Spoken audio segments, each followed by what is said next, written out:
Sveiki, su jumis vėl Justinas ir šį kartą kalbėsiu apie studijas Jungtinėje karalystėje. Kaip minėjau savo pirmąją vlogę, studijuoju marketingą su psichologija. Ta darau Portsmouth universitete, kuris yra Pietų Anglijoje. Viskas, ką papasakosiu apie savo studijas, darbą, mokesčius ir taip toliau, galioja mano universitete ir aplinkoj. Tai gali šiek tiek skirtis jūsiškiai arba kieno nors kito.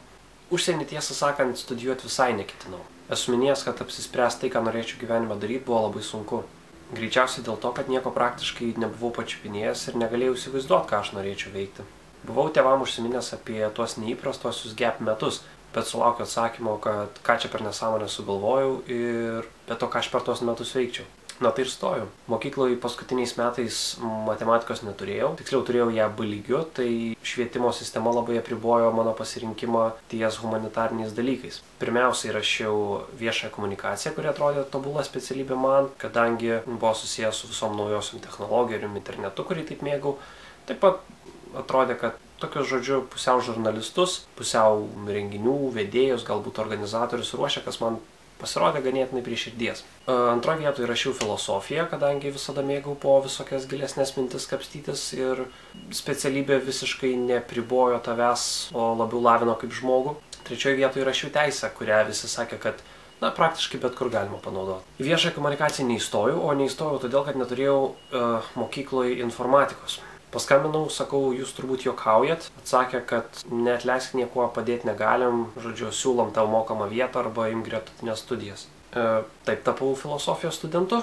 Per paskaitas gerindavau soliterio rekordus, o po paskaitų ir tarp jų skaitydavau psichologiją arba marketingą. Po keletų mėnesių nors supratau, kad tokia filosofijos bendramokslių grupė pasitaikys tikriausiai tik vieną kartą gyvenime, bet noriu kažko iš savo gyvenimo daugiau ir turiu imtis kažkokių veiksmų to siekti. Sugalvojau, kad važiuosiu į užsienį, nes ten galima stoti į bet ką sugalvoji ir turėjau draugę Portsmouthe, tai nusprendžiau važiuoti pas ją. Stojant į Jungtinės karalystės universitetus be tavo pažymių, kurių prašo labai įvairiai priklausomai nuo paties universiteto ir specialybės, dar prašo motyvacinio ir rekomendacinio laiškų. Motyvacinis skirtas tam, kad tu įrodytum, kad tu tikrai labai nori studijuoti būtent tą dalyką ir kadangi gali siųsti tik vieną, tai jis turi būti pakankamai koncentruotas į vieną kryptį. Galima pasirinkti 5 universitetus, 5 specialybės, bet jos per daug skirtis negalės, nes jeigu tu norėsi pasirinkti programavimą arba kokį nors turizmą, neįmanoma parašyti tokio motyvacinio laiško, kad atrodytų, kad tu ir ten be proto nori. Egzaminus, kadangi buvau išsilaikęs prieš tai, nebuvo labai puikus, bet buvo neblogi.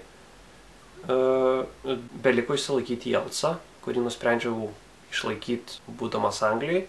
Taigi galima padaryti ir gaunasi netgi šiek tiek pigiau ir galėjau į tą egzaminų centrą net pėsčiom nueiti. Universitetai labai dažnai prašo prastesni 6, kartais net 5,5, geresni 6,5, 7, 7,5.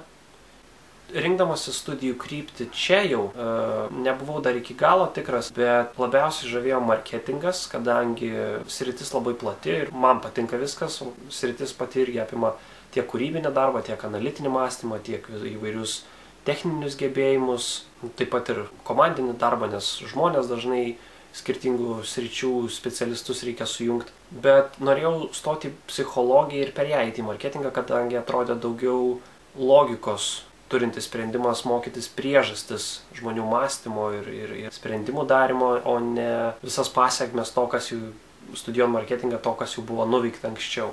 Netyčia atradau, žodžiu, nors rinkausi visur psichologiją, netyčia visai atradau, kad tam pačiam Portsmouth universitete buvo marketingas su psichologija. Įrašiau dėl visako, galvojau, gal pasiseks. Be minėto Portsmoutho dar siunčiau prašymus į Southamptono šalia esantį universitetą, Cardiffą ir Leicesterį. Atmetė Southamptonas ir Portsmouthas patys, žodžiu, iš tos psichologijos, bet gavau sėkmingai pakvietimus studijuoti iš Cardiffo, Leicesterio ir Portsmoutho marketingo su psichologija. Kodėl pasirinkau Portsmouthą? Nors universiteto reitingas yra kur kas žemiau negu Cardiffo ar Leicesterio, bet mano sprendimą lėmė daug kitų aplinkybių, kurias kiekvienas norintis studijuoti turėtų gerai įvertinti. Pirmiausia, tai geras universitetas tikrai pasirūpins tavo užimtumu ir galimybių derinti darbą su studijom, būna dažnai labai sunku. Taip pat pats miestelis labai patiko, kad oras čia visada geras ir gana apylygis visą laiką, lyja pakankamai retai palyginti su visa likusia Anglija. Taip pat labai patiko, kad čia begalė užsieniečių, ne tiek tų visų vadinamų babajų, kiek ir įvairiausių kitų, tiek iš Europos ir iš visur kitur. Smagu, kad tenka tobulėti ir kaip asmenybei čia, nes turi išmokti susiderinti ir prisitaikyti prie kitų kultūrų, tikėjimų, požiūrių, tradicijų ir įvairių kitų dalykų. Pats universitetas suteikia labai daug galimybių tau tobulėti, tiek pradedant nuo prezentacijų darymo ir rašymų sugebėjimų iki sporto ir kitokių visokių sąjungų, ir klubų. Taip pat labai yra modernus, visos sąlygos suteiktos mokytis, visas kompiuterizuota, automatizuota, nuostabi biblioteka. Žodžiu, daug tokių mažų dalykų susidėjo į vieną bendrą tą sprendimą ir paskui galiausiai galvojau, kad tas pasąmoningas rašymas marketingo su psichologija vietoj tik psichologijos buvo netgi dar teisingesnis sprendimas. Didžiausi sunkumai, kuriuos teko patirti, tai ieškoti darbo, nes pirmą pusę metų jo iš vis neradau. Atmetė mano CV ir applications iš visų įmanomų įsivaizduot kavinių, restoranų, KFC, McDonald'o. Galiausiai darbą gavau gegužės mėnesį tokiam Quickie Marte, maisto ir alkoholių prekių parduotuviai, valdomos tokio storo, turtingo indo. Nors iš to paties darbo mane prieš keletą mėnesių buvo išmetę, kai įsidarbinau. Kiekvieno užsienį studijuojančio ir neturinčio turtingų tėvelių studento realybė yra tokia, kad tu neturi savaitgalių, dažnai ir vakarų, ir gana sunku yra gauti atostogas, į Lietuvą per daug neprivažinėsi, kaip galvoji prieš tai, kol dar neišvažiuoji, nes tenka daug visokių dalykų suderinti ir su darbdaviu susitarti ir taip toliau. Kalbant apie kainą studijų, man tai kainuoja 3375 svarus, bet šiais metais viskas keičiasi ir tie, kas atvažiuos studijuoti nuo šių metų rugsėjo, metai kainuos apie 8-9 tūkstančių svarų priklausomai nuo universiteto, bet visą gelbėja pakankamai geros paskolos sąlygos, kadangi, žodžiu, aš viską apie paskolas ir taip toliau daugiau paaiškinsiu, blogė bus mano atskiras įrašas apie visą šitą, ten bus daugiau linkų, kur ką paskaityti, kas kaip veikia, bet, žodžiu, tie, kas pradės studijuoti nuo šių metų, paskolą turės atiduoti tik tuo atveju, jeigu uždirbs daugiau negu 21 000 svarų per metus. Kitu atveju paskola per 20-30 metų bus nurašoma lauk, jeigu tu neuždirbsi minimumo. Iš esmės labai teisingas požiūris, nes mokslas kainuoja daug, tačiau tai yra kaip ir valstybės investicija į tave, kad jeigu tu pabaigi tas studijas, jos turi būti vertos kažko, kadangi jei nepabaigi ir neuždirbi to minimumą, tu tos ir paskolos neturėtų duoti. Apie pačio darbo paieškų sunkumą ar lengva ar sunku susirasti darbą, labai daug viskas priklauso nuo tų visų tokių mažų dalykėlių. Esmė yra, kuo daugiau užpildysi ir išnešiosi tų savo CV, to daugiau interviu gausi ir automatiškai tuo daugiau šansų gauti darbą bus. Pats dirbu nedidelėj programinės įrangos įmonėj, esu marketing executive, lietuviškai marketingo vadovas, ko gero būtų. Mercedesu į darbą nevažinėju ir iPado neturiu, bet labai džiaugiuosi tuo, ką darau, labai patinka ir džiaugiuosi, kad darbas susijęs su studijom. Pragyvenimas kiek kainuoja, vėlgi viskas labai reliatyvu, priklauso nuo to, kaip tu nori gyventi ir kur tu nori gyventi. Londone, aišku, viskas bus kur kas brangiau.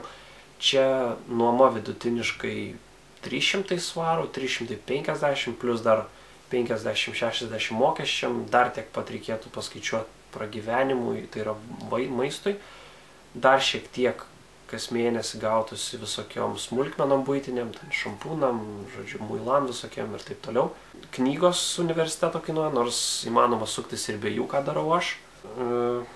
Per savaitę realiai uždirbti įmanoma 150-200 svarų, jeigu labai nori.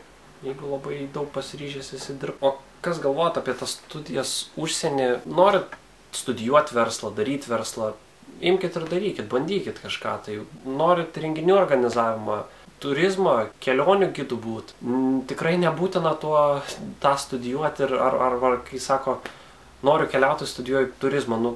Keliauti galima ir be studijų. Tos pinigus, kuriuos išleisit studijom, kokių kelionių būtų galima apturėti. visas jaunimas, visi bendramžiai mano kažkodėl labai klaidingai įsivaizduoja, kad tas diplomas staiga juos kažkaip magiškai pavers į profesionalus, kurie viską sugebės daryti, renginius organizuoti ir kelionės organizuoti. Vat kažkaip su tuo diplomu. Kiekvienas toks sugebėjimas reikalauja 1000 kartų bandymų ir dar tiek pat klaidų. Universitetas nėra skirtas savęs ieškojimui, jisai yra skirtas žmogui, kuris jau žino, ko nori iš gyvenimo, gilint save ir tobulint teorinės tos ryties žinias. Praktikos jūs niekaip neįgysit iš paties universiteto savaime. Viską šiaip ar taip reikės patiem daryti ir bandyti ir klysti ir taip toliau. Ir visas tas ateis, anksčiau ar vėliau vis tiek ateis, ar prieš universitetą ar po universiteto, bet prieš universitetą jūs bent atrasit save ir žinosit, ko jūs norit ir iš to universiteto pasimsit visai ką kitą negu atėję tie visokie žioplinėje, nežinodami, ką jie ten apskritai veikia. O jeigu to diplomo reikia jūsų tėvam, tai jam ir pasiūlykit.